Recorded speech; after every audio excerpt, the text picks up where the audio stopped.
ప్రియ సహోదరులారా, మీ జీవితంలో అనేక సమస్యలని ఎదుర్కొంటున్నారు. ఒక్కసారి ఆలోచించండి. కన్నీటి ప్రార్థనలు అనేకమంది జీవితాలనే దేవుడు మార్చారు. మీ కన్నీటి ప్రార్థనలే మీ జీవితం ఆధారపడుతుంది. ఇప్పుడైనను మీరు ఉపవాసముండి కన్నీరు విడుచుచు దుఃఖించుచు మనఃపూర్వకముగా తిరిగి నా యొద్దకు రండి.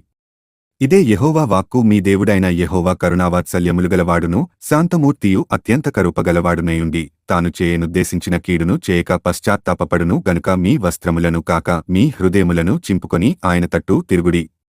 యోవేలు డిసెంబర్ 2, 2013 అంతటా యెహోవా వాక్కు రెండవ మారు యోనాకు ప్రత్యక్షమై సెలవిచ్చినదేమనగా, నీవు లేచి నీనెవె మహాప్రమునకు పోయి నేను నీకు తెలియజేయు సమాచారము దానికి ప్రకటన చేయుము.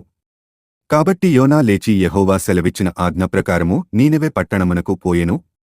నీనెవె పట్టణము దేవుని దృష్టికి గొప్పదై 3 దినముల ప్రయాణమంత పరిమాణము గల పట్టణము. యోనా ఆ పట్టణములో 1 దిన ప్రయాణమంత దూరము